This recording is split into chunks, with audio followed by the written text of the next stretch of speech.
Ibu mertuaku yang seorang CEO sombong, membentakku di depan seluruh karyawannya. Dia berkata, "Wanita bodoh tak berguna. Posisimu itu pantasnya jadi OB di kantor ini." Aku menahan malu dan menjawab, "Iya Bu, terima kasih." Lalu aku pulang tepat jam 4 sore untuk pertama kalinya. Karena selama 3 tahun, aku selalu lembur dan pulang tengah malam, membangun perusahaan ini agar lebih berkembang dan maju seperti sekarang.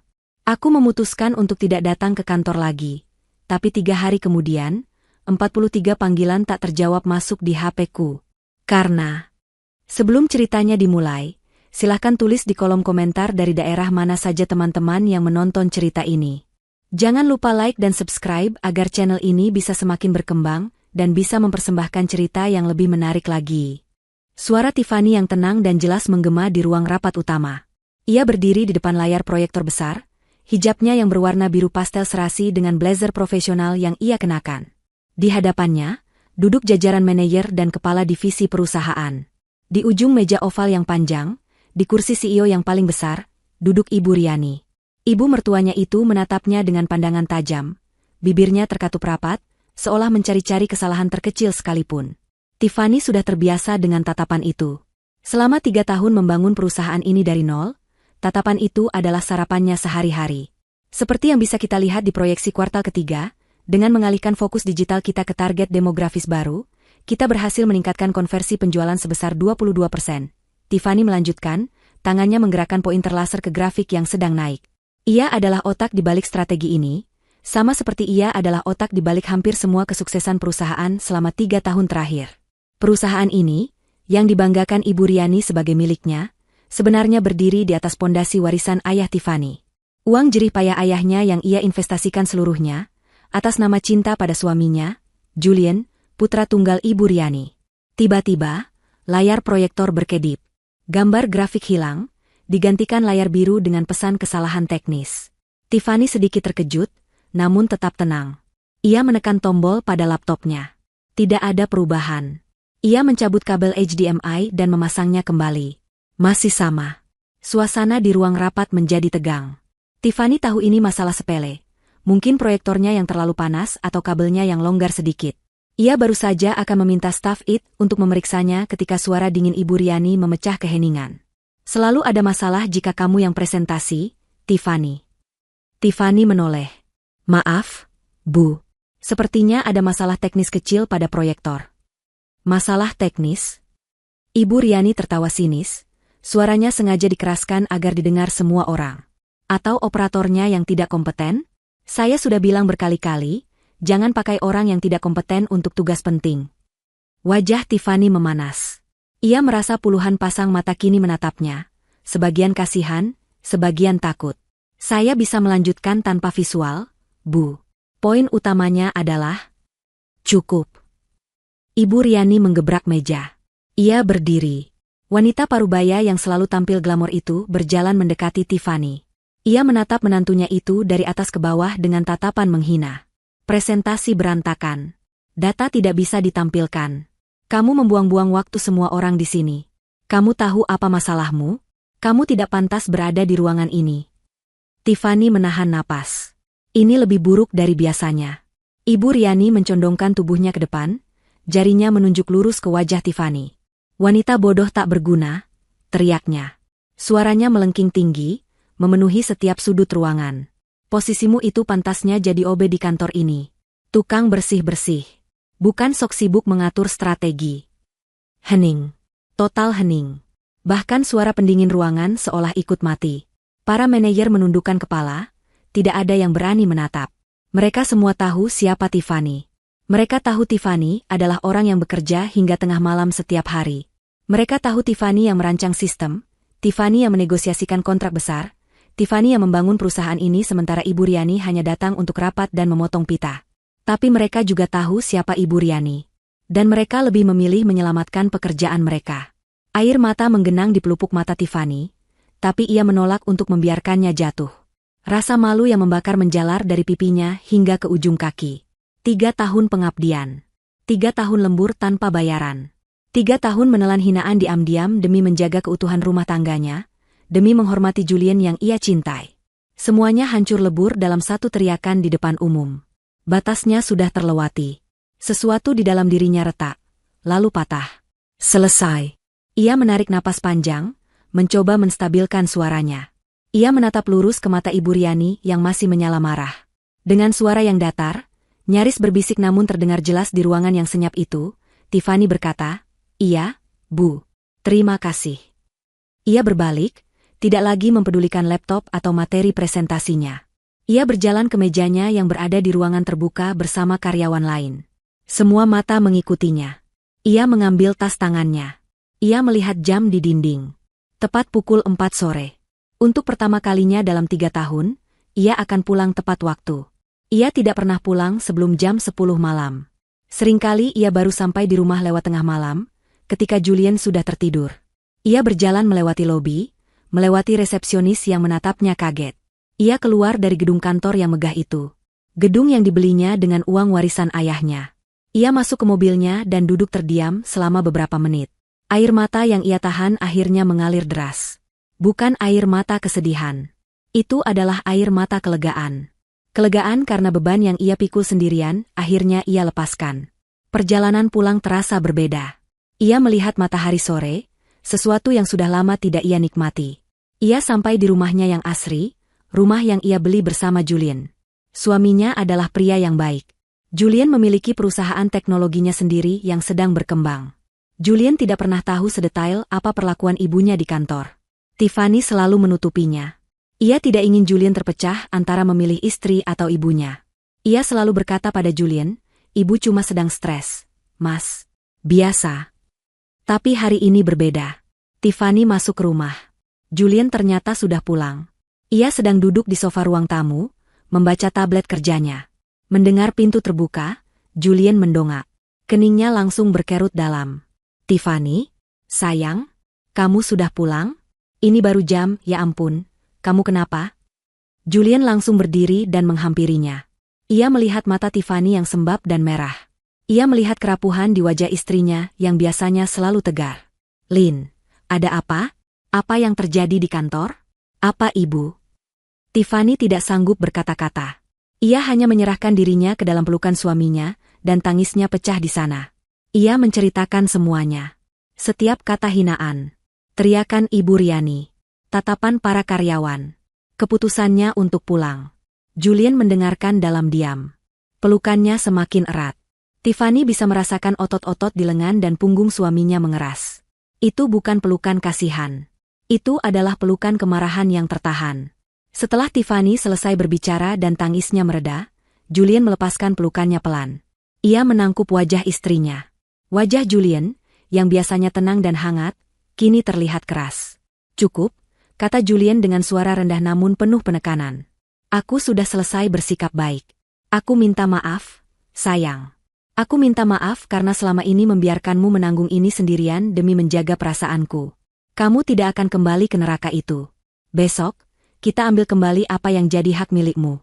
Setiap sen warisan ayahmu, setiap tetes keringatmu." Julian memeluk Tiffany kembali. "Aku di belakangmu. Sepenuhnya." Hari pertama Tiffany tidak masuk kerja terasa aneh sekaligus membebaskan.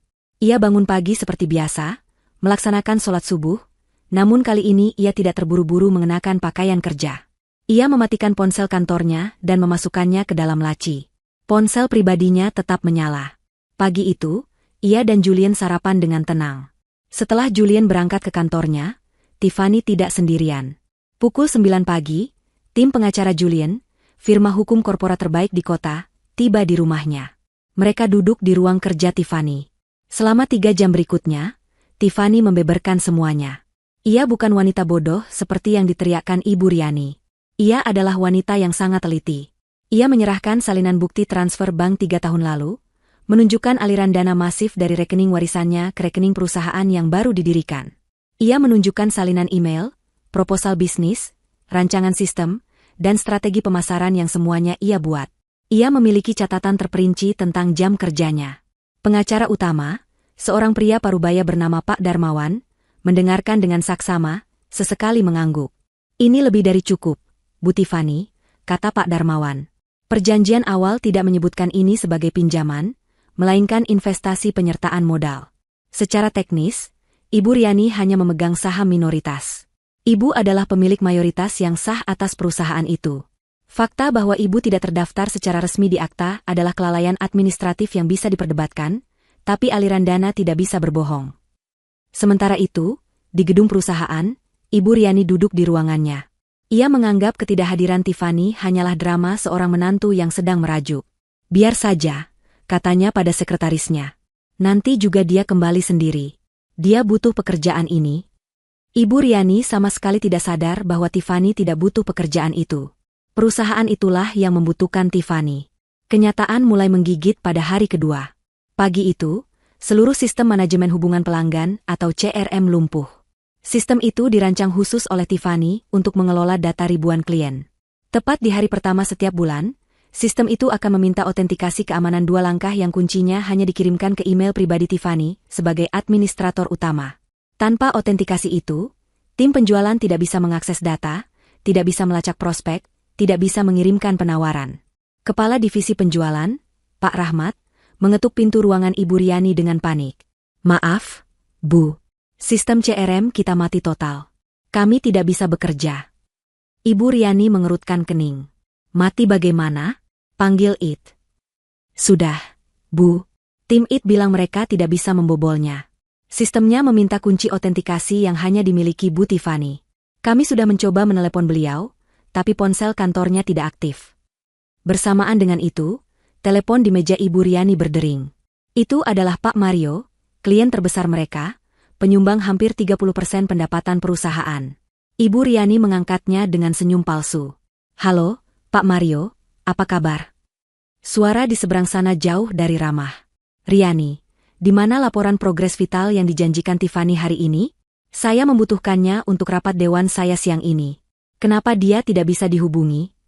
Wajah Ibu Riani memucat. Laporan itu. Laporan analisis pasar super rumit yang hanya Tiffany yang bisa menyusunnya. Tenang, Pak Mario. Ada sedikit kendala teknis. Tiffany sedang kurang sehat. Biar saya yang urus. Saya tidak mau kamu yang urus, Riani. Saya mau Tiffany.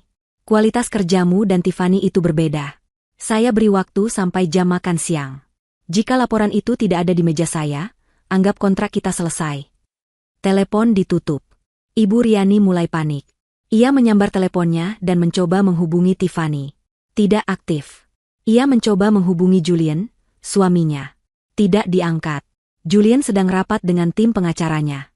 Hari ketiga adalah bencana total. Sistem CRM masih mati. Pak Mario resmi mengirimkan email pemutusan kontrak. Puncaknya, tim administrasi menyadari bahwa file tender raksasa untuk proyek pemerintah, yang bernilai triliunan rupiah dan sudah dikerjakan Tiffany selama sebulan terakhir, tidak bisa diakses. File itu dienkripsi dengan kata sandi yang kuat. Batas akhir pengiriman tender adalah jam 5 sore hari itu. Jika gagal, perusahaan akan di-blacklist. Kantor lumpuh. Karyawan berbisik-bisik. Kepanikan menjalar seperti api. Para manajer yang kemarin hanya menunduk saat Tiffany dihina, kini bergantian masuk ke ruangan Ibu Riani, menuntut solusi. Tapi Ibu Riani tidak punya solusi. Solusinya sedang duduk tenang di rumahnya. Ibu Riani, dengan tangan gemetar karena marah dan takut, mencoba menghubungi Tiffany lagi. Puluhan kali. Gagal. Akhirnya, ia menelepon putranya, Julian, dengan amarah yang meledak-ledak. Kali ini, Julian mengangkatnya. Julian, di mana istrimu itu? Suruh dia kembali ke kantor sekarang juga. Teriak Ibu Riani ke telepon. Terdengar jeda sejenak. Lalu suara Julian terdengar, dingin dan datar. Selamat sore, Ibu. Jangan bersopan santun denganku. Perusahaan hancur. Istrimu menyabotase perusahaan. Dia mengunci sistem, dia membawa kabur data klien. Suruh dia kembali atau Ibu akan menuntutnya. Menuntut? Suara Julian terdengar sedikit geli, namun tetap dingin. Menuntut Tiffany atas tuduhan apa? Menyabotase propertinya sendiri? Sepertinya Ibu lupa. Perusahaan itu berdiri pakai uang Tiffany, bukan uang Ibu. Ibu Riani terdiam. Tiffany tidak akan kembali bekerja untuk Ibu, lanjut Julian. Jika Ibu ingin membicarakan soal tender yang akan gagal, atau klien yang kabur, atau sistem yang terkunci, Ibu tidak perlu menghubungi Tiffany. Lalu aku harus bicara dengan siapa? Dengan pengacara kami, Pak Darmawan. Saya akan kirimkan nomor kontaknya sekarang. Selamat sore, Bu. Julian menutup telepon. Ibu Riani menatap ponsel di tangannya dengan tidak percaya. Putranya sendiri berbalik melawannya. Tepat jam 5 sore hari ketiga, Tiffany, yang baru saja selesai berdiskusi dengan Pak Darmawan, menyalakan ponsel pribadinya. Layar ponsel itu menyala. Notifikasi membanjir masuk. Panggilan tak terjawab. Pesan suara. Pesan teks. Ia menghitungnya. 43 panggilan tak terjawab. Panggilan itu datang dari Ibu Riani, manajer HRD, manajer keuangan, Pak Rahmat dari divisi penjualan, dan bahkan beberapa klien yang panik. Julian, yang duduk di sebelahnya, melihat layar itu dan tersenyum tipis. Mereka panik. Tiffany mengangguk. Ia merasakan sedikit kepuasan. Tapi ini bukan tentang balas dendam. Ini tentang keadilan. Bagus, kata Tiffany pelan. Sekarang, kita mulai. Keesokan paginya, suasana di kantor terasa seperti pemakaman. Tender besar bernilai triliunan itu resmi hangus. Pengumuman pemutusan kontrak sepihak dari Pak Mario telah tersebar ke seluruh divisi. Karyawan yang tersisa bekerja tanpa gairah, hanya saling berbisik, menunggu kapan kapal ini akan benar-benar tenggelam. Ibu Riani tidak tidur semalaman. Wajahnya pucat di balik riasan tebal yang ia paksakan. Ia datang pagi-pagi, mencoba menghubungi beberapa teknisi eksternal untuk membobol sistem yang dikunci Tiffany, namun semuanya angkat tangan. Sistem itu dibangun khusus, bukan sistem umum yang bisa dengan mudah dijebol. Amarah Ibu Riani pada Tiffany kini bercampur dengan ketakutan yang dingin. Namun, amarah terbesarnya kini tertuju pada Julian. Putranya sendiri. Darah dagingnya, yang tega berpihak pada istrinya dan mengancam ibunya sendiri. Ia masih menganggap ini semua adalah ulah Tiffany yang telah meracuni pikiran Julian.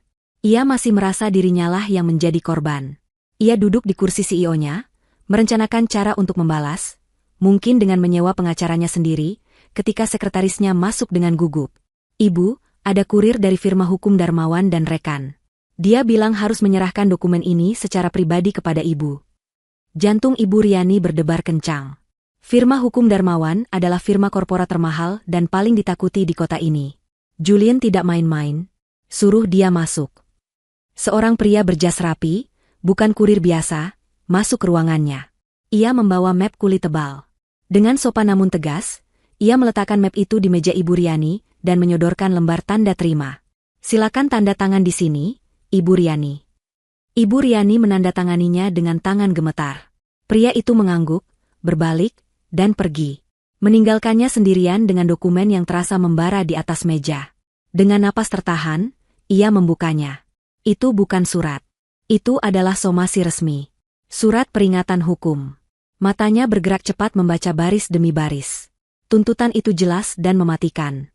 Poin pertama adalah bukti transfer bank 3 tahun lalu. Terlampir salinan rekening koran yang menunjukkan dengan gamblang aliran dana sebesar 50 miliar rupiah dari rekening pribadi Tiffany, yang diidentifikasi sebagai dana warisan, ke rekening perusahaan yang baru dibuka. Di bawahnya, tercantum investasi Ibu Riani yang hanya sebesar 5 miliar rupiah.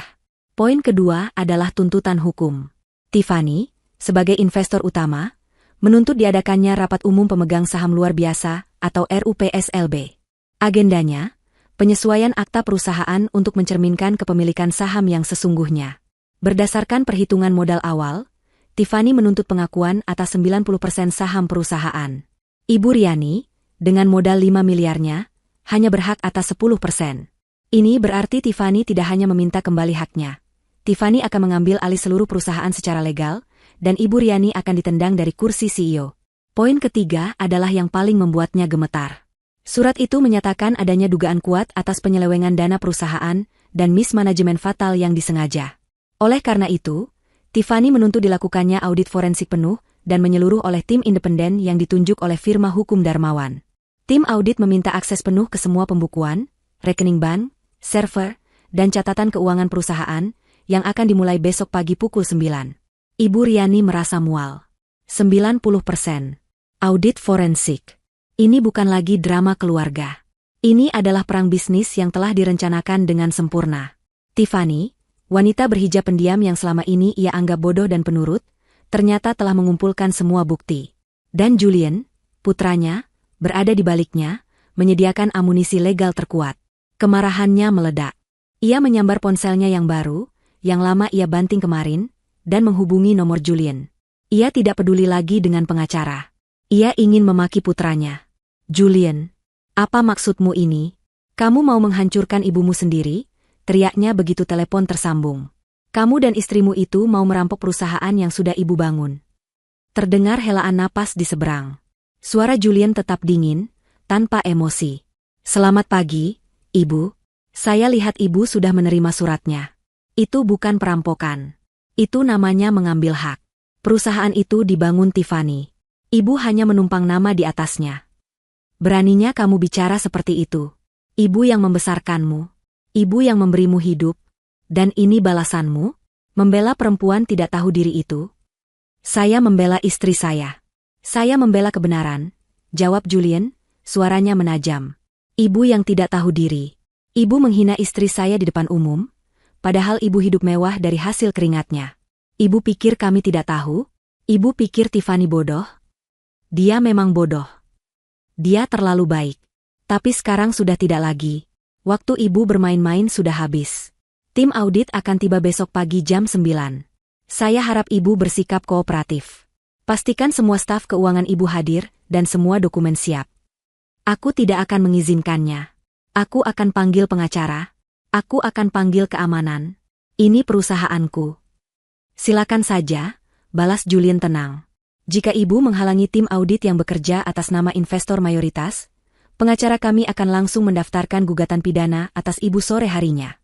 Tuduhannya, penggelapan dan penipuan. Ibu bisa memilih, kehilangan jabatan, atau kehilangan jabatan sekaligus masuk penjara. Pikirkan baik-baik, Bu. Klik. Telepon ditutup. Ibu Riani menatap ponselnya dengan nanar. Penjara. Julian mengancamnya dengan penjara. Ia memutar kursinya menghadap jendela kaca besar di ruangannya, memandangi kota di bawah. Tiba-tiba, kemewahan ruangannya terasa mencekik. Lukisan mahal di dinding, meja kayu jati impor, vas kristal, semua itu ia beli menggunakan uang apa? Audit forensik. Kepanikan yang sesungguhnya mulai menjalari tulang punggungnya. Ada hal-hal yang ia lakukan yang ia kira tidak akan pernah diketahui siapapun. Ada transaksi, ada pinjaman, ada pengeluaran pribadi yang ia sembunyikan dengan rapi di dalam laporan keuangan. Ia selalu menyuruh bagian keuangan untuk mengatur angkanya. Ia yakin Tiffany tidak akan pernah mengerti laporan serumit itu. Tapi tim audit independen, mereka akan menemukannya dalam hitungan jam. Ia gemetar. Ia tidak boleh membiarkan mereka masuk. Ia tidak boleh membiarkan rahasianya terbongkar. Ia segera menekan tombol intercom, menghubungkannya dengan kepala Departemen Keuangan. Pak Budi, datang ke ruangan saya sekarang. Bawa semua buku besar tahun ini dan tahun lalu. Kita harus membersihkan beberapa hal. Cepat. Tapi dia tahu. Jauh di lubuk hatinya, dia tahu. Sudah terlambat. Pukul 9 pagi tepat keesokan harinya, lobi perusahaan yang lengang kedatangan tamu. Pak Darmawan, pengacara Tiffany, masuk memimpin rombongan. Di belakangnya bukan hanya satu atau dua orang, melainkan tim yang terdiri dari 5 auditor profesional berwajah serius, masing-masing membawa koper kerja mereka. Ibu Riani sudah menunggu di lobi, berusaha memasang wajah berani, didampingi oleh Pak Budi, kepala keuangannya yang tampak pucat dan berkeringat dingin. Selamat pagi, Ibu Riani, sapa Pak Darmawan dengan nada formal. Seperti yang telah disampaikan, kami hadir untuk memulai proses audit forensik atas nama klien kami, Ibu Tiffany, investor mayoritas perusahaan ini. Ibu Riani mencoba gertakan terakhirnya. Saya tidak akan mengizinkan ini. Ini perusahaan saya. Anda tidak bisa seenaknya masuk dan mengobrak-abrik data pribadi kami. Saya akan panggil keamanan. Pak Darmawan bahkan tidak bergeming. Ia hanya mengangkat sebelah alisnya, lalu memberikan isyarat kepada asistennya. Asisten itu maju dan menyerahkan selembar dokumen lain kepada Ibu Riani.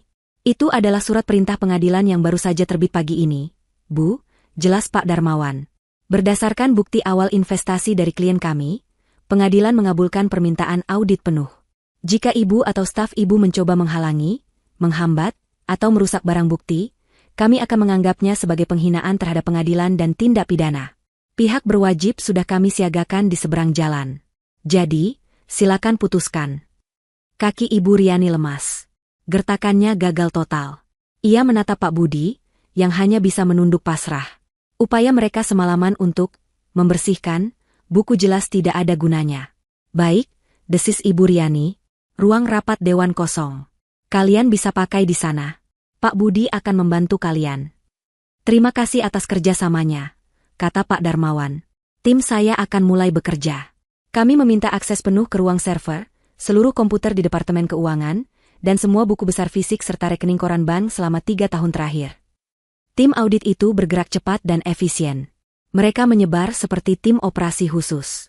2 orang langsung menuju ruang server, 2 orang lagi mengambil alih ruang arsip keuangan, dan 1 auditor utama mulai mewawancarai Pak Budi di ruang terpisah. Ibu Riani hanya bisa kembali ke ruangannya. Pintunya terbuka, mengawasi dengan frustrasi dan ketakutan yang semakin menjadi. Audit berjalan sepanjang hari. Para karyawan di lantai itu hanya bisa bekerja dalam diam, mendengar suara mesin fotokopi dan printer yang bekerja tanpa henti dari ruang rapat dewan. Menjelang pukul 4 sore, Pak Darmawan meminta pertemuan dengan Ibu Riani. Wajah pengacara itu kini terlihat jauh lebih serius. Tiffany dan Julian juga hadir. Mereka baru saja tiba dan menunggu di ruang terpisah. Ibu Riani, Pak Darmawan memulai tanpa basa-basi. Kami baru memeriksa permukaan, dan apa yang kami temukan sangat mengejutkan. Ia meletakkan beberapa lembar kertas di atas meja. Ini adalah temuan awal. Pertama, kami menemukan penyelewengan dana perusahaan untuk kepentingan pribadi dalam jumlah yang sangat besar. Ratusan juta rupiah setiap tahunnya. Ia merinci. Tagihan kartu kredit pribadi Ibu Riani, untuk belanja tas bermerek di Paris, perhiasan, dan biaya perawatan kecantikan. Semuanya dibayarkan oleh perusahaan di bawah pos, biaya representasi direksi. Pembelian sebuah mobil sport mewah atas nama perusahaan, yang ternyata hanya digunakan untuk keperluan pribadi Ibu Riani. Padahal perusahaan sudah menyediakan mobil dinas yang wajar. Renovasi rumah pribadinya yang dibiayai dengan dana, renovasi kantor. Ini saja sudah cukup untuk tuntutan penggelapan dana, Bu, kata Pak Darmawan. Ibu Riani mencoba membela diri. Itu semua fasilitas untuk CEO. Itu wajar. Tidak ada yang wajar jika tidak disetujui oleh pemegang saham mayoritas, yang dalam hal ini adalah klien kami, potong Pak Darmawan. Tapi, Ibu Riani, itu bukan temuan terburuk kami. Pengacara itu berhenti sejenak. Tatapannya mengunci Ibu Riani. Temuan terburuknya adalah ini. Ia meletakkan dokumen perjanjian bank. Tim kami menemukan adanya pinjaman perbankan dalam jumlah masif. 50 miliar rupiah. Pinjaman itu Ibu ajukan 3 bulan lalu atas nama perusahaan. Jantung Ibu Riani serasa berhenti berdetak. Yang menarik, lanjut Pak Darmawan, jaminan atas pinjaman itu adalah gedung kantor ini. Gedung yang dibeli lunas oleh Ibu Tiffany 3 tahun lalu. Ibu menggadaikan aset milik investor utama tanpa persetujuannya. Itu untuk modal kerja. Untuk ekspansi, elak Ibu Riani, suaranya gemetar. Bukan, kata Pak Darmawan dingin. Tim kami sudah melacak aliran dananya. 50 miliar itu tidak pernah masuk rekening operasional perusahaan. Dana itu langsung Ibu transfer ke rekening sekuritas pribadi atas nama Ibu. Semuanya terbongkar. Ibu memakai uang pinjaman perusahaan untuk bermain saham pribadi. Dan berdasarkan laporan rekening sekuritas Ibu, Ibu kehilangan hampir semuanya. 90% dari dana itu hangus. Benar, Ibu Riani? Ibu Riani tidak bisa berbicara. Wajahnya pucat pasi. Jadi, simpul Pak Darmawan, Ibu tidak hanya menggelapkan dana operasional. Ibu telah menggadaikan aset utama perusahaan secara ilegal, dan menghilangkan uangnya. Perusahaan ini sekarang tidak punya uang, tidak punya sistem, dan terlilit utang 50 miliar rupiah yang akan jatuh tempo bulan depan. Bank akan segera menyita gedung ini. Pak Darmawan menutup mapnya. Ibu tidak hanya menghina menantu Ibu. Ibu telah menghancurkan perusahaan ini. Ibu telah melakukan penipuan perbankan dan penggelapan dalam jabatan. Di ruangan sebelah, Tiffany dan Julian mendengarkan laporan yang sama dari asisten Pak Darmawan. Tiffany menutup mulutnya tak percaya. Ia mengira ia datang untuk mengambil alih perusahaan yang sehat. Ia tidak tahu ia datang untuk mengambil alih sebuah kapal yang sudah berlubang dan siap tenggelam. Julian mengepalkan tangannya. Kemarahannya pada ibunya kini berubah menjadi sesuatu yang lain. Rasa ngeri. Ini bukan lagi soal merebut hak. Ini soal menyelamatkan apa yang tersisa dari warisan ayahnya, sebelum Ban mengambil semuanya. Dan ini berarti, ibunya sendiri, Ibu Riani, kini adalah seorang kriminal yang akan menghadapi hukuman penjara. Kabar mengenai hasil audit forensik itu tidak mungkin disimpan rapat. Pak Budi, Sang kepala keuangan yang gemetaran, menceritakan garis besarnya kepada beberapa manajer kepercayaan. Dalam hitungan jam, rahasia paling kelam perusahaan itu menyebar di antara para pimpinan. Bukan lagi sekadar bisikan. Ini adalah fakta yang menghancurkan. Ibu Riani, CEO yang mereka takuti, ternyata adalah seorang penjudi gagal yang telah mengorbankan perusahaan dan masa depan ratusan karyawannya untuk menutupi kerugian pribadinya. 50 miliar rupiah. Jumlah yang begitu besar hingga sulit dibayangkan. Gedung kantor yang mereka tempati ternyata sudah menjadi jaminan utang yang mustahil terbayar. Bagi 3 orang manajer kunci, Pak Rahmat, kepala penjualan, Ibu Sinta, kepala operasional, dan Dito, kepala IT, berita ini adalah titik balik terakhir. Mereka adalah 3 pilar yang selama ini menjalankan roda perusahaan sehari-hari, bekerja langsung di bawah arahan strategis Tiffany. Mereka menghormati Tiffany bukan hanya sebagai atasan, tapi sebagai arsitek yang membangun segalanya. Mereka telah menyaksikan dengan mata kepala sendiri bagaimana Tiffany dihina sebagai OB di ruang rapat. Hati mereka muak saat itu, tapi mereka diam karena takut. Kini, rasa takut itu hilang. Berganti dengan amarah dan rasa jijik pada Ibu Riani. Mereka sadar, Ibu Riani bukan hanya sombong dan kejam. Dia tidak kompeten, ceroboh, dan seorang kriminal. Dia telah menipu mereka semua. Dia menghina sang arsitek, sementara dia sendiri yang sibuk membakar fondasi bangunannya. Malam itu, setelah jam kantor yang terasa surreal, ketiganya bertemu di sebuah kafe kecil yang sepi, jauh dari pusat kota. Wajah mereka tegang. Pak Rahmat yang pertama membuka suara. Kita semua sudah dengar beritanya. Ini bukan lagi soal gaji telat. Ini soal perusahaan yang akan meledak. Bank akan menyita gedung ini bulan depan. Kita semua akan berakhir di jalanan. Ibu Sinta mengadu kopinya yang sudah dingin. Yang lebih buruk, kita bekerja untuk seorang penipu. Saya malu pernah menundukkan kepala saat Bu Tiffany dihina olehnya. Padahal Bu Tiffany yang memberi kita pekerjaan, yang membangun sistem tempat kita bekerja. Dito, yang paling muda di antara mereka, mengangguk tegas. Sistem IT yang Bu Tiffany bangun itu canggih. Tapi sekarang datanya percuma, tidak ada yang bisa mengakses. Tapi bukan itu intinya. Intinya, saya tidak sudi bekerja 1 hari lagi untuk Ibu Riani. Saya lebih baik mengundurkan diri sekarang juga. Kita semua akan mengundurkan diri, kata Pak Rahmat. Tapi bagaimana? Kita punya keluarga, kita punya cicilan. Mencari kerja baru tidak mudah. Ada jeda sejenak. Lalu Ibu Sinta menatap kedua rekannya. Kita punya satu pilihan. Satu-satunya orang yang bisa membalikkan keadaan. Satu-satunya orang yang sebenarnya kita percayai selama ini. Pak Rahmat mengerti. Bu Tiffany. Pak Rahmat mengambil ponselnya. Dengan tangan sedikit gemetar, ia mencari kontak pribadi Tiffany. Ia meneleponnya. Jantungnya berdebar.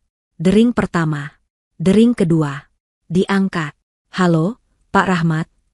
Suara Tiffany terdengar tenang. Selamat malam, Bu Tiffany. Maaf mengganggu malam-malam. Saya bersama Bu Sinta dan Dito.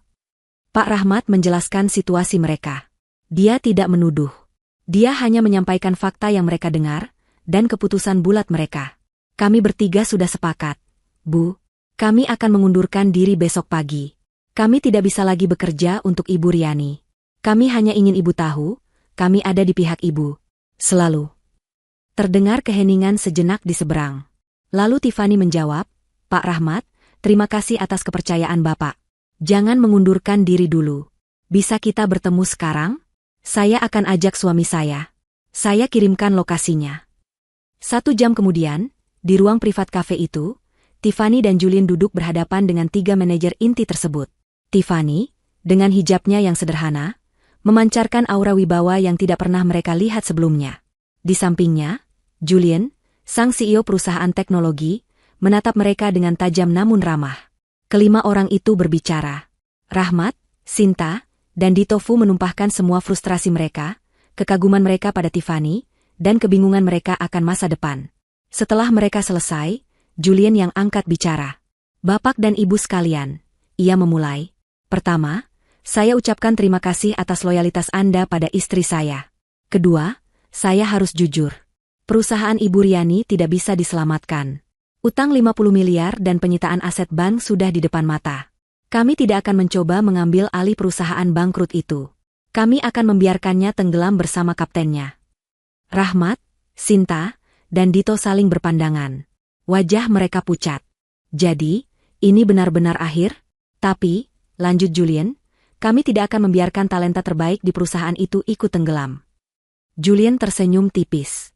Perusahaan saya, PT Cipta Digital, sedang berkembang pesat. Kami sebenarnya berencana membuka divisi baru yang fokus pada konsultansi bisnis strategis dan manajemen sistem.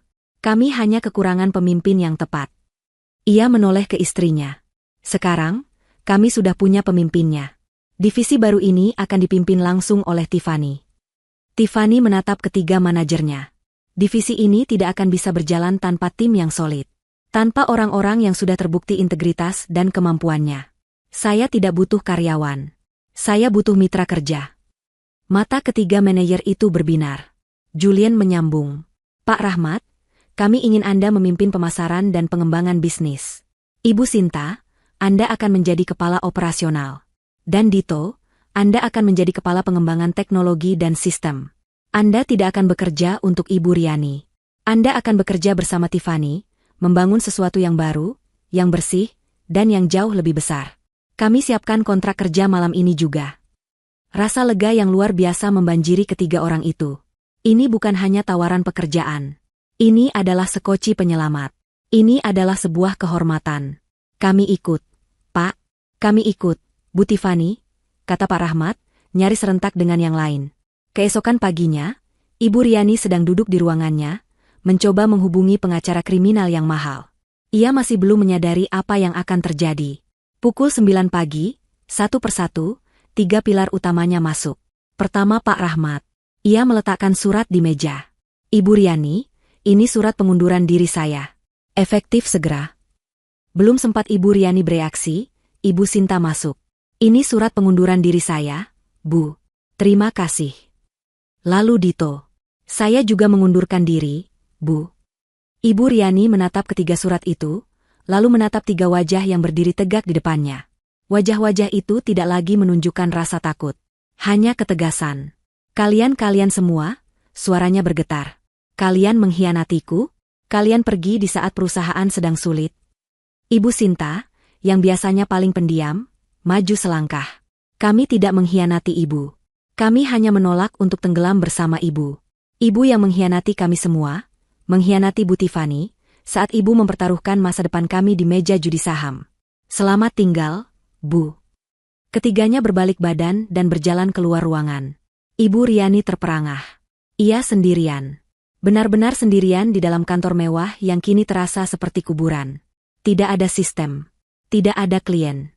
Dan sekarang, tidak ada satupun manajer inti yang tersisa. Perusahaan itu resmi mati. Berita di dunia bisnis menyebar lebih cepat daripada api di padang kering. Cerita tentang kehancuran dramatis perusahaan properti yang dipimpin Ibu Riani menjadi topik hangat di setiap pertemuan klub bisnis dan grup percakapan para eksekutif. Ceritanya begitu lengkap dan memuaskan. Seorang CEO arogan yang menghina menantunya sendiri di depan umum. Sang menantu yang ternyata adalah investor utama dan otak jenius di balik perusahaan. Sang menantu yang pergi dalam diam. Dan puncaknya, penemuan audit yang membongkar penggelapan dana 50 miliar rupiah. Nama Ibu Riani hancur dalam semalam. Tidak ada bank yang mau berurusan dengannya. Tidak ada pemasok yang mau mengirim barang tanpa pembayaran tunai di muka. Tidak ada satupun profesional kompeten yang mau melamar kerja di perusahaannya, yang kini dijuluki kapal karam. Di sisi lain kota, di gedung kantor PT Cipta Digital milik Julian yang modern dan sibuk, suasana sangat kontras. Di lantai baru yang disiapkan khusus, divisi konsultansi bisnis pimpinan Tiffany mulai beroperasi. Tiffany, Rahmat, Sinta, dan Dito tidak membuang waktu. Mereka bergerak cepat. Dito, dengan dukungan penuh dari tim Julian, mulai membangun infrastruktur sistem baru yang lebih canggih dari yang lama. Langkah pertama Tiffany sangat strategis. Dia tidak perlu mencari klien baru. Dia hanya perlu mengambil kembali apa yang memang seharusnya menjadi miliknya. Orang pertama yang dia hubungi adalah Pak Mario, klien besar yang kontraknya diputus sepihak oleh Ibu Riani. Pak Mario sendiri sudah mendengar semua rumor itu. Ketika namanya muncul di layar ponsel Julian, dia langsung mengangkatnya. Julian, saya baru saja mau menelepon Anda. Seru Pak Mario. Saya dengar kabar hebat. Katakan pada saya, rumor itu benar? Tiffany sekarang ada di tim Anda? Julian tersenyum. Ia mengaktifkan pengeras suara. Tiffany duduk di seberangnya. Selamat siang, Pak Mario. Bukan hanya di tim saya. Dia direktur yang memimpin divisi barunya. Silakan bicara langsung dengannya. Bu Tiffany. Suara Pak Mario terdengar antusias. Astaga, saya turut prihatin atas apa yang Anda alami. Tapi sejujurnya, saya lega Anda keluar dari sana. Wanita itu, sudahlah. Tiffany tertawa kecil, tawa pertama yang tulus dalam waktu yang lama. Selamat siang, Pak Mario. Saya baik-baik saja, terima kasih. Saya menelepon untuk menawarkan sesuatu. Saya tahu kontrak Bapak terhenti. Divisi baru saya, bersama Pak Rahmat, Bu Sinta, dan Dito, siap mengambil alih proyek Bapak. Mulai besok. Dengan sistem yang lebih baik dan tim yang Bapak sudah kenal kualitasnya. Pak Mario tertawa terbahak-bahak. Bu Tiffany, Anda tidak perlu menjual. Saya sudah beli. Kirimkan saja proposal dan kontrak barunya ke email saya siang ini. Anggap saja kontrak saya yang dulu itu pindah alamat ke perusahaan Anda. Saya hanya mau berbisnis dengan Anda. Saya ikut kemanapun otak jenius itu pergi. Itu adalah domino pertama. Kemenangan besar pertama. Dengan kontrak dari Pak Mario di tangan, Pak Rahmat, kini sebagai kepala pemasaran divisi baru, mulai bergerak. Dia memiliki daftar semua klien lama yang dia dan Tiffany rawat selama 3 tahun. Satu persatu, dia menghubungi mereka. Skripnya sederhana, jujur, dan kuat. Selamat pagi, Pak Budi. Ini Rahmat. Saya ingin menginformasikan bahwa saya, bersama Ibu Tiffany, Ibu Sinta, dan Dito, kini secara resmi pindah ke divisi baru di bawah naungan PT Cipta Digital milik Pak Julian. Kami tahu layanan Bapak sempat terganggu di perusahaan lama. Kami di sini untuk memastikan hal itu tidak terjadi lagi. Kami siap melanjutkan semua proyek Anda yang tertunda dengan layanan yang lebih baik. Reaksi para klien bisa ditebak. Mereka semua sudah mendengar rumor kehancuran perusahaan Ibu Riani. Mereka panik karena proyek mereka terbengkalai. Telepon dari Pak Rahmat adalah jawaban atas doa mereka. Mereka tidak bodoh. Mereka tahu siapa Tiffany. Mereka tahu Tiffany, Rahmat, Sinta, dan Dito adalah tim impian yang menjalankan perusahaan itu. Dalam waktu 1 minggu, 80% dari seluruh portofolio klien perusahaan Ibu Riani telah secara resmi memindahkan kontrak mereka ke divisi baru Tiffany. Terjadi migrasi klien besar-besaran. Tiffany kini benar-benar berada di elemennya. Di ruang rapat barunya, ia memimpin rapat strategi. Ia tidak lagi duduk diam menahan hinaan. Ia berdiri di depan timnya, hijabnya yang rapi memancarkan aura kepemimpinan. Ia memberikan arahan, timnya mendengarkan, mencatat, dan melaksanakannya dengan antusias. Julian seringkali hanya duduk di belakang ruangan, memperhatikan istrinya bersinar, dengan senyum bangga di wajahnya. Sementara itu, di gedung kantor Ibu Riani, suasana semakin mencekam. Telepon sudah berhenti berdering. Email sudah berhenti masuk. Satu-satunya surat yang datang adalah surat tagihan. Staf junior yang tersisa, yang gajinya sudah tidak dibayar selama sebulan, mulai mengemasi barang mereka satu persatu dan pergi tanpa pamit. Pak Budi, sang kepala keuangan, telah menghilang tanpa jejak, takut terseret dalam kasus pidana yang akan menjerat Ibu Riani. Pukulan terakhir datang di akhir bulan. Sebuah amplop coklat tebal dari bank, diantar oleh kurir resmi. Isinya bukan lagi peringatan. Itu adalah surat pemberitahuan tunggakan pembayaran pinjaman pokok sebesar 50 miliar rupiah. Di bawahnya, tertulis dengan jelas, pemberitahuan penyitaan aset jaminan. Bank secara resmi akan mengambil alih gedung kantor itu. Pelelangan umum akan dilaksanakan dalam 30 hari ke depan. Ibu Riani duduk sendirian di kursi CEO-nya yang mahal. Ia kini tidak hanya kehilangan tim, kehilangan klien, dan kehilangan reputasi. Ia telah kehilangan segalanya. Perusahaannya kini hanyalah cangkang kosong yang terlilit utang, di dalam gedung yang sebentar lagi akan dirampas paksa. Dia menatap surat sita itu, tangannya gemetar. Dia benar-benar bangkrut dan sendirian. Keheningan di kantor Ibu Riani terasa menakutkan. Gedung yang dulunya sibuk itu kini kosong melompong. Hanya tersisa dirinya dan beberapa staf administrasi level bawah yang masih bertahan, berharap sisa gaji mereka terbayar. Surat sita dari bank tergeletak di mejanya, sebuah bom waktu yang menghitung mundur 30 hari. Dalam sekejap, Ibu Riani telah kehilangan segalanya. Perusahaan, status, klien, dan yang paling menyakitkan, putranya sendiri. Ia kini terpojok, bangkrut, dan sendirian. Namun, seorang Ibu Riani tidak akan jatuh tanpa perlawanan. Jika ia tidak bisa menang dalam bisnis, jika ia tidak bisa menang secara hukum, yang jelas ia akan kalah telak. masih ada satu medan perang terakhir yang bisa ia gunakan. Satu-satunya senjata yang masih ia miliki, yaitu statusnya sebagai seorang ibu. Dalam keputusasaannya, ia tidak lagi melihat logika. Ia hanya melihat satu jalan, menghancurkan reputasi Julian dan Tiffany. Jika ia harus tenggelam, ia akan menyeret mereka berdua bersamanya. Ia akan memainkan peran yang paling ia kuasai di depan lingkaran sosialitanya, peran korban. Rencananya dimulai sore itu juga. Ia menelepon kontak lamanya di sebuah stasiun televisi gosip, seorang produser acara infotainment yang haus akan cerita dramatis. "Rina," katanya di telepon, suaranya sudah diatur agar terdengar parau dan penuh air mata. "Ini aku, Riani. Aku butuh bantuanmu. Aku sedang dizalimi, Rina. Oleh anakku sendiri." 1 jam kemudian, sebuah tim liputan lengkap dengan kamera sudah berada di lobi kantornya yang kosong. Ibu Riani telah bersiap. Ia tidak memakai blazer CEO-nya yang mahal. Ia mengenakan blus sederhana yang sedikit kusam. Riasan wajahnya sengaja dibuat tipis, dengan sedikit noda maskara di bawah matanya, seolah ia baru saja menangis berjam-jam. Wawancara itu dilakukan di ruang kerjanya, dengan latar belakang kursi-kursi kosong yang ditinggalkan para karyawannya. Itu adalah set panggung yang sempurna. "Ibu Riani, kami semua kaget mendengar apa yang terjadi." Sang reporter memulai dengan nada simpatik palsu. "Bisa ibu ceritakan, apa yang sebenarnya menimpa ibu?" Ibu Riani menarik napas, lalu air matanya langsung mengalir. Saya tidak tahu harus mulai dari mana," isaknya. "Saya membangun perusahaan ini dengan darah dan air mata. Sendirian. Sejak suami saya meninggal, saya bekerja siang malam demi putra saya satu-satunya, Julian." Kamera menyorot dekat ke wajahnya yang menderita. "Lalu putra saya menikah dengan Tiffany," lanjutnya, menyebut nama menantunya seolah itu adalah sebuah kutukan. "Awalnya semua baik-baik saja. Saya terima dia. Saya beri dia pekerjaan di sini. Saya bimbing dia. Saya anggap dia seperti putri saya sendiri. Tapi," lanjutnya, suaranya bergetar hebat, "entah apa yang dia lakukan pada putra saya. Pelan-pelan, Julian berubah. Dia menjauh dari saya. Lalu, mereka berkonspirasi di belakang saya. Tiffany, yang saya percaya, ternyata diam-diam menghasut Julian untuk merebut perusahaan saya." Reporter itu terbelalak, pura-pura kaget.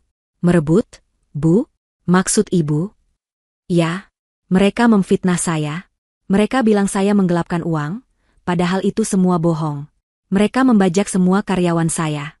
Mereka mengambil semua klien saya." Ibu Riani menangis histeris. "Dan sekarang lihat. Mereka mengusir saya dari perusahaan saya sendiri. Saya diusir, Rina. Anak kandung saya sendiri, Julian, mengusir ibunya." Cerita itu meledak di media. Besok paginya, wajah Ibu Riani yang menangis ada di setiap program gosip pagi. Judul-judul bombastis bermunculan di portal berita online. Kisah pilu seorang ibu CEO, diusir anak kandung dan menantu dari perusahaannya sendiri. Julian, pengusaha sukses, tega rampas harta ibu kandung demi istri. Narasi, anak durhaka, jauh lebih menjual daripada berita bisnis yang rumit. Masyarakat langsung bersimpati. Telepon Julian dan Tiffany tak henti-hentinya berdering. Bukan dari klien, tapi dari rekan-rekan bisnis, kerabat jauh, dan bahkan teman-teman lama. Serangan itu berdampak langsung pada perusahaan Julian. Beberapa klien konservatif di PT Cipta Digital mulai mempertanyakan etika Julian. "Pak Julian, saya lihat berita, apa benar Anda memperlakukan ibu Anda seperti itu?" tanya salah satu investornya via telepon. "Kami tidak nyaman berbisnis dengan orang yang tidak menghormati orang tuanya." Tiffany pun tak luput. Di lingkungan sosialnya, orang-orang mulai berbisik di belakangnya. "Lihat, itu Tiffany. Wanita berhijab tapi hatinya jahat. Pasti dia pakai guna-guna sampai suaminya lupa sama ibunya." Puncaknya, untuk memberikan bobot legal pada dramanya, Ibu Riani, melalui pengacara murah yang ia sewa dengan sisa uangnya, melayangkan gugatan ke pengadilan. Gugatannya bukan soal perusahaan, karena ia tahu ia akan kalah. Ia menuntut Julian atas penelantaran orang tua, dan menuntut Tiffany atas perampasan aset keluarga. Itu adalah langkah putus asa yang brilian secara strategis. Gugatan itu membuat ceritanya di media terlihat sah. Di kantor mereka yang baru, Julian meninju dinding ruang rapatnya. Amarahnya memuncak. "Dia memfitnah kita. Dia memfitnahmu, Tiffany. Dia menyebutmu perampok di televisi nasional." "Tiffany, yang sedari tadi diam membaca artikel-artikel berita di tabletnya, menatap suaminya dengan tenang. Matanya merah, tapi tatapannya tajam. Mas, Ibu Riani sedang bermain drama. Kalau kita balas dengan drama, kita kalah. Dia lebih jago. Lalu kita harus diam saja, seru Julian. Reputasiku hancur, perusahaanku kena dampaknya. Kita tidak akan diam, kata Tiffany. Ia berdiri dan menghampiri suaminya. Kita akan melawannya. Tapi kita tidak akan melawan dengan drama. Kita akan melawan dengan satu hal yang paling dia takuti. Julian menatapnya. Kita akan melawan dengan kebenaran. Tiffany mengambil ponselnya dan menelepon Pak Darmawan, pengacara mereka. Pak Darmawan, selamat siang. Saya mau kita adakan konferensi pers besok. Undang semua media. Bisnis, hukum, dan ya undang juga media gosip yang mewawancarai Ibu Riani. Sudah waktunya kita menunjukkan pada semua orang, siapa sebenarnya korban di sini. Keesokan harinya, aula serbaguna di kantor PT Cipta Digital disulap menjadi ruang konferensi pers. Puluhan wartawan dari berbagai media telah berkumpul. Suasananya tegang. Para wartawan gosip di barisan depan sudah menyiapkan pertanyaan-pertanyaan tajam seputar anak durhaka. Sementara wartawan bisnis dan hukum terlihat lebih skeptis, menunggu apa yang akan disampaikan pihak Julian. Tepat pukul 11 siang, Tiffany, Julian, dan Pak Darmawan memasuki ruangan. Lampu kilat kamera langsung meledak, menyilaukan mata. Tiffany, dengan hijab abu-abu yang elegan, berjalan tenang. Julian terlihat tegang, rahangnya mengeras. Pak Darmawan membawa sebuah map tebal. Mereka duduk di meja panjang. Pak Darmawan yang mengambil alih mikrofon pertama kali. Selamat siang, rekan-rekan media. Ia memulai dengan suara tenang namun berwibawa. Kami mengadakan konferensi pers ini untuk meluruskan berita simpang siur yang merugikan klien kami, Bapak Julian dan Ibu Tiffany. Kami di sini bukan untuk membicarakan drama keluarga. Kami di sini untuk memaparkan fakta hukum dan fakta finansial. Ia memberi isyarat, dan layar proyektor besar di belakang mereka menyala. Dokumen pertama yang muncul adalah bukti transfer bank 3 tahun lalu. Fakta pertama, kata Pak Darmawan. Perusahaan yang dipermasalahkan, PT Megah Sentosa, didirikan dengan modal awal 55 miliar rupiah. Seperti yang Anda lihat di layar, 50 miliar rupiah, atau lebih dari 90% modal, berasal dari rekening pribadi Ibu Tiffany. Ini adalah dana warisan sah almarhum ayah beliau. 5 miliar sisanya berasal dari Ibu Riani. Jadi, mari kita luruskan, Ibu Tiffany bukan karyawan. Beliau adalah investor mayoritas dan pemilik sah perusahaan tersebut. Para wartawan mulai terhenyak. Mereka sibuk mencatat dan mengambil gambar layar. Ini adalah fakta yang tidak pernah disebutkan Ibu Riani. Fakta kedua, lanjut Pak Darmawan, mengganti slide. Layar kini menunjukkan rangkuman hasil audit forensik. Klien kami dituduh merampok perusahaan. Faktanya adalah sebaliknya. Klien kami sedang berusaha menyelamatkan aset mereka dari perusahaan yang telah dirusak secara sistematis oleh manajemen sebelumnya, yaitu Ibu Riani. Pak Darmawan mulai merinci temuan audit. Ia menunjukkan bukti pengeluaran pribadi Ibu Riani menggunakan dana perusahaan. Tagihan belanja tas mewah di Eropa, cicilan mobil sport, biaya renovasi rumah. Para wartawan gosip mulai terlihat gelisah. Tapi itu bukan yang terburuk, kata Pak Darmawan. Suasana hening. Slide berganti. Menunjukkan dokumen perjanjian pinjaman bank. 3 bulan lalu, Ibu Riani, secara diam-diam dan tanpa persetujuan pemegang saham mayoritas Ibu Tiffany, telah mengambil pinjaman bank atas nama perusahaan sebesar 50 miliar rupiah. Jaminannya, gedung kantor, aset yang dibeli lunas oleh Ibu Tiffany. Terdengar pekikan tertahan dari barisan wartawan. Kemana uang 50 miliar itu? Apakah untuk ekspansi perusahaan, seperti yang seharusnya? Pak Darmawan menggeleng. Tidak. Uang itu ditransfer ke rekening sekuritas pribadi Ibu Riani. Dan seperti yang bisa Anda lihat dari laporan ini, dana itu hangus.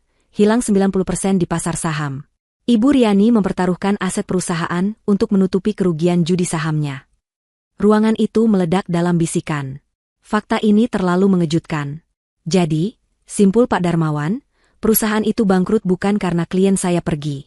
Perusahaan itu bangkrut karena utang 50 miliar yang diciptakan Ibu Riani, yang kini tidak bisa ia bayar.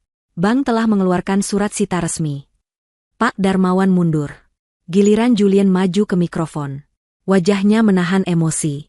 Saya tahu apa yang kalian pikirkan, kata Julian, suaranya berat. Saya dituduh sebagai anak durhaka. Saya cinta ibu saya. Tidak ada anak di dunia ini yang ingin berada di posisi saya. Ia berhenti sejenak, menelan ludah. Tapi ibu saya, Ibu Riani, datang kepada kami. Dia tidak meminta maaf. Dia meminta saya dan istri saya untuk menutupi utang 50 miliarnya. Dia ingin kami membayar kesalahannya agar dia bisa terus hidup mewah. Ketika kami menolak untuk terlibat dalam tindak kriminal itu, dia pergi ke media dan memfitnah kami. Dia memfitnah istri saya, orang yang uangnya dia gunakan selama 3 tahun terakhir. Julian menatap lurus ke kamera. Saya dihadapkan pada pilihan. Membela ibu saya yang jelas-jelas bersalah dan menipu, atau membela istri saya yang telah bekerja keras dan dizalimi. Saya memilih kebenaran. Saya memilih istri saya. Terakhir, Tiffany maju. Ia hanya berbicara singkat, namun suaranya jelas. Saya bekerja 3 tahun di perusahaan itu. Saya hanya meminta hak saya atas investasi saya. Saya dihina di depan umum, disebut wanita bodoh, dan OB. Tapi saya diam. Tapi ketika ibu mertua saya memfitnah suami saya di depan seluruh negeri, saya tidak bisa diam lagi. Ia menatap para wartawan. Semua bukti sudah ada di depan Anda. Silakan dinilai sendiri, siapa korban sebenarnya, dan siapa pelaku kejahatan yang sebenarnya. Konferensi pers itu selesai. Beritanya berbalik 180 derajat. Sore itu juga, semua portal berita menurunkan berita lama. Judul barunya jauh lebih ganas, terbongkar. Bukan dirampok, Ibu Riani terlilit utang judi saham 50 miliar. Fakta audit, Ibu Riani gadaikan aset menantu, uang hangus. Julian Tiffany bukan pelaku, tapi korban penipuan. Drama, anak durhaka, seketika lenyap, digantikan oleh fakta, CEO penipu. Reputasi Ibu Riani hancur lebur, tidak tersisa. Gugatan, penelantaran orang tua, yang ia ajukan langsung ditolak mentah-mentah oleh pengadilan, karena dianggap tidak memiliki dasar hukum dan diajukan dengan niat buruk. Karma tidak berhenti di situ. Keesokan paginya, setelah konferensi pers yang menghebohkan itu, pihak Kejaksaan Negeri, yang melihat bukti-bukti audit yang dipaparkan ke publik, memutuskan untuk tidak tinggal diam. Kasus ini terlalu besar untuk diabaikan. Ibu Riani, yang sedang duduk termenung di rumah mewahnya yang sepi, rumah yang sebentar lagi juga akan disita karena ia gagal bayar cicilan, mendengar bel pintu berbunyi. Ia mengira itu wartawan lagi. Ia membuka pintu. Di depannya tidak berdiri reporter. Di depannya berdiri 2 orang pria berseragam, didampingi 2 orang berjas rapi yang menunjukkan lencana. "Selamat pagi," kata salah satu pria berjas. "Kami dari Kejaksaan. Apakah benar ini dengan Ibu Riani? Ibu kami panggil untuk hadir ke kantor kami sebagai saksi untuk dimintai keterangan atas dugaan tindak pidana penggelapan dana dalam jabatan dan penipuan perbankan." Ibu Riani merasa kakinya lemas. Ia bukan lagi korban yang teraniaya di TV. Ia kini resmi menjadi tersangka dalam penyelidikan kriminal. Proses hukum yang menanti Ibu Riani berjalan cepat dan brutal. Konferensi pers yang digelar Tiffany dan Julian tidak hanya membersihkan nama mereka di mata publik. Itu adalah paku terakhir di peti mati Ibu Riani. Dengan bukti audit forensik yang begitu telak, penipuan perbankan, penggelapan dana, pemalsuan jaminan, Ibu Riani tidak punya celah untuk membela diri. Kejaksaan menetapkannya sebagai tersangka utama. Menghadapi ancaman hukuman penjara puluhan tahun, pengacara Ibu Riani yang baru dan mahal, dibayar dengan sisa perhiasan yang berhasil ia sembunyikan, menyarankannya untuk mengambil satu-satunya jalan keluar, bekerja sama. Ibu Riani, yang kini benar-benar hancur dan kehabisan energi untuk bertarung, menyetujui kesepakatan pembelaan. Ia mengakui semua perbuatannya. Sebagai gantinya, ia lolos dari hukuman kurungan penjara, namun diganjar dengan hukuman percobaan yang sangat ketat selama 5 tahun. Tapi hukuman utamanya bukanlah dari pengadilan pidana. Hukuman utamanya datang dari pengadilan perdata dan perbankan. Ia divonis harus mengembalikan seluruh kerugian. 50 miliar rupiah kepada pihak bank, ditambah puluhan miliar lainnya kepada perusahaan atas dana yang ia gelapkan. Tentu saja ia tidak punya uang sepeser pun. Satu-satunya jalan adalah likuidasi total. Semua aset atas nama Ibu Riani, tanpa terkecuali, disita oleh kurator dan bank untuk dilelang. Rumah mewahnya, mobil sportnya yang ia banggakan, koleksi tas dan perhiasannya, bahkan perabotan di dalam rumahnya. Semuanya akan dijual paksa. Dan tentu saja, aset utama yang digadaikan, gedung kantor PT Megah Sentosa, adalah yang pertama kali dilelang oleh bank untuk menutupi pinjaman pokok. Hari pelelangan itu tiba. Sebuah aula besar di Hotel Bintang 5 disewa oleh balai lelang resmi. Puluhan investor, spekulan properti, dan perwakilan bank berkumpul. Di barisan keempat, duduk Tiffany dan Julian. Tiffany terlihat tenang, ia mengenakan setelan kerja berwarna krem, memegang buku catatan kecil. Julian duduk tegak di sampingnya, menggenggam erat tangan istrinya. Mereka bukan datang untuk menonton. Mereka datang untuk bisnis. Di barisan paling belakang, di sudut ruangan yang gelap, duduk seorang wanita yang hampir tak bisa dikenali. Ibu Riani. Ia diwajibkan hadir oleh kurator sebagai pemilik aset yang dilelang. Ia tidak lagi mengenakan pakaian glamor. Ia hanya memakai blus sederhana, wajahnya pucat tanpa riasan, matanya kosong menatap panggung. Setiap ketukan palu juru lelang terasa seperti pukulan ke harga dirinya yang sudah remuk. Baik, Bapak dan Ibu sekalian, seru juru lelang. Kita mulai dengan aset pertama. Sebuah gedung perkantoran komersial 8 lantai di kawasan bisnis utama. Aset bebas sengketa, sitaan bank. Foto gedung kantor PT Megah Sentosa, gedung yang dibangun dengan uang Tiffany, muncul di layar besar. Kita buka harga di angka 40 miliar rupiah.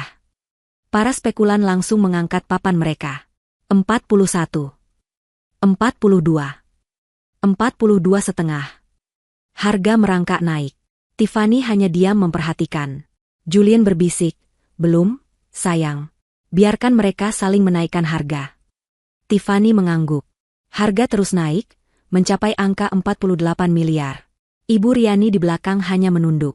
Ia berharap harga itu bisa menembus 50 miliar, agar setidaknya utang pokoknya di bank lunas. 48 miliar rupiah. Ada lagi? 48, 1 kali, 2 kali. 51 miliar.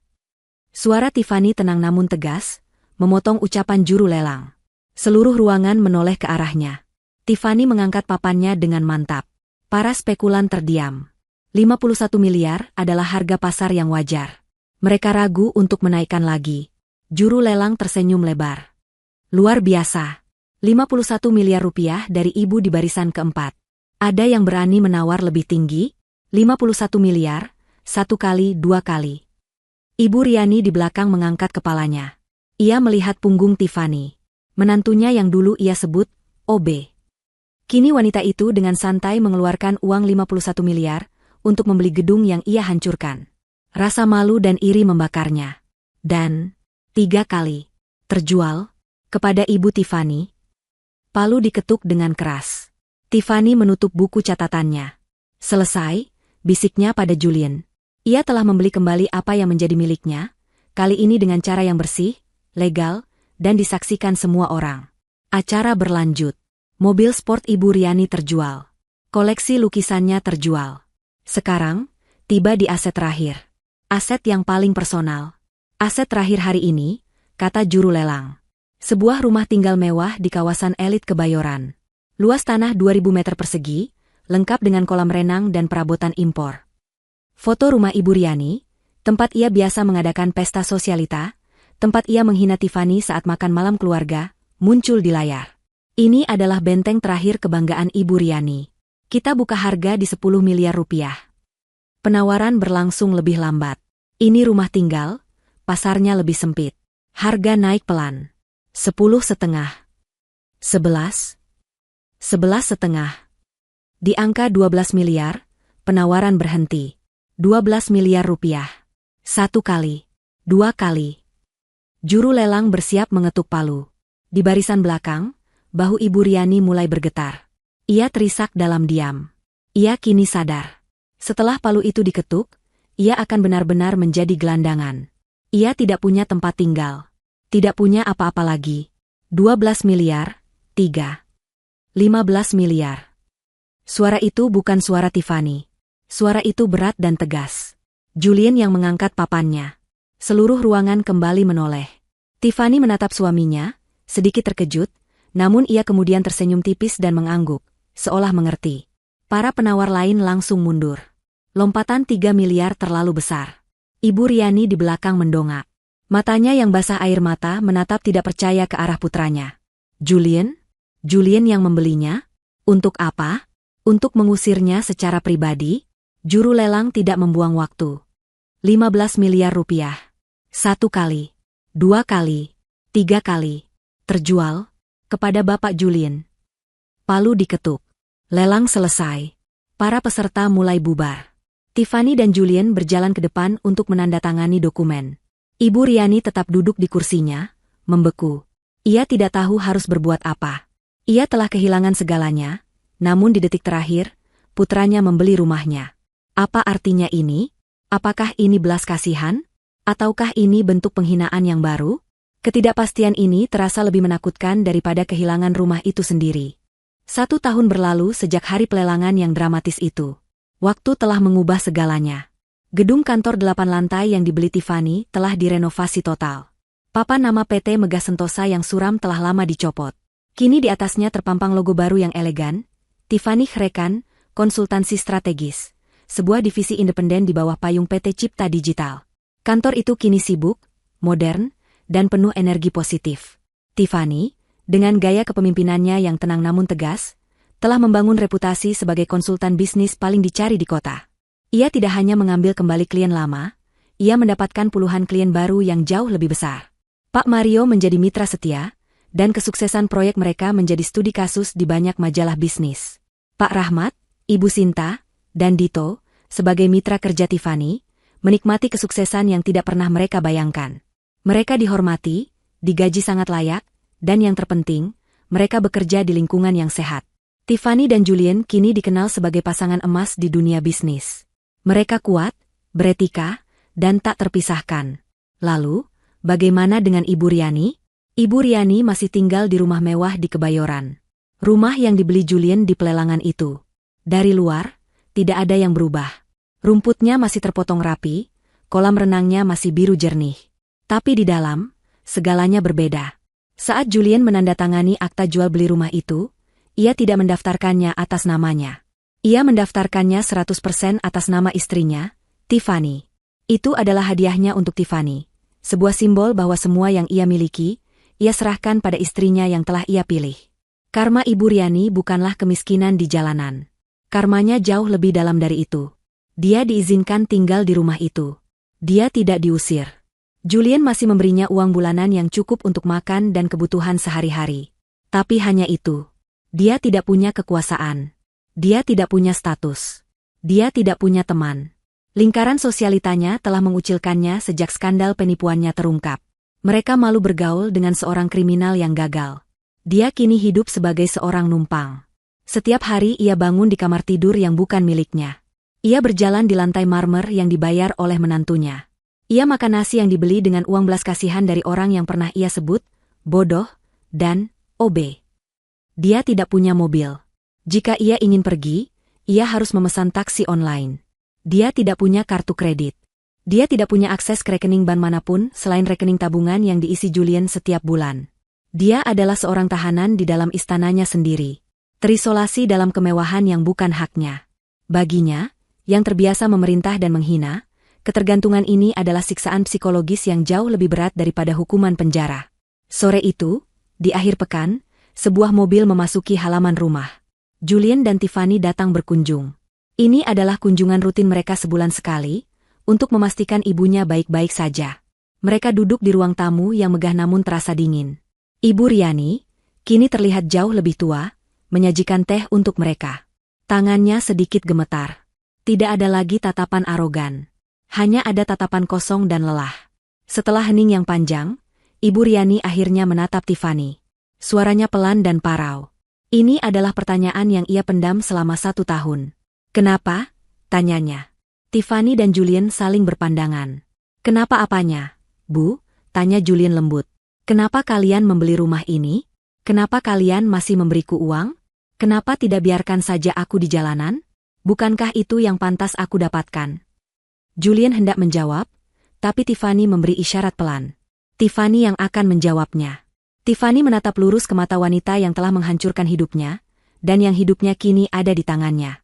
Kami tidak melakukannya untuk ibu, kata Tiffany dengan suara tenang. Kami melakukannya untuk Julian. Karena seburuk apapun ibu tetaplah wanita yang melahirkannya. Julian tidak akan bisa hidup tenang membiarkan ibunya menjadi gelandangan. Tiffany berhenti sejenak, lalu melanjutkan. Dan kami melakukannya untuk diri kami sendiri. Terutama untuk saya. Untukmu. Ibu Riani tidak mengerti. Iya, kata Tiffany. Saat ibu meneriaki saya di ruang rapat hari itu, ibu berkata saya pantasnya jadi OB. Ibu menghina saya karena ibu merasa posisi ibu jauh lebih tinggi dari saya. Ibu menikmati kekuasaan ibu dengan cara merendahkan orang lain. Tiffany mencondongkan tubuhnya sedikit. Hari ini, posisi kita berbalik. Saya bisa saja mengusir ibu. Saya bisa saja membiarkan ibu mengemis di jalan. Saya punya kekuasaan penuh untuk melakukan itu. Tapi saya tidak akan melakukannya. Karena saya, kata Tiffany, matanya menatap tajam namun tidak ada kebencian di sana, tidak akan pernah menjadi seperti ibu. Saya tidak akan pernah menggunakan kekuasaan saya untuk menghina atau menendang orang yang posisinya sudah jatuh. Itu bedanya saya dengan ibu. Ibu Riani tertegun. Kata-kata itu menamparnya lebih keras daripada teriakan apapun. Tiffany berdiri, merapikan hijabnya. Kami permisi dulu, Bu. Jaga diri ibu baik-baik. Julien berdiri, mencium pipi ibunya sekilas, lalu mengikuti istrinya keluar pintu. Ibu Riani tetap duduk membeku di sofa mewahnya. Ia sendirian lagi. Ia akhirnya mengerti karmanya. Dia tidak kehilangan hartanya. Dia kehilangan harga dirinya.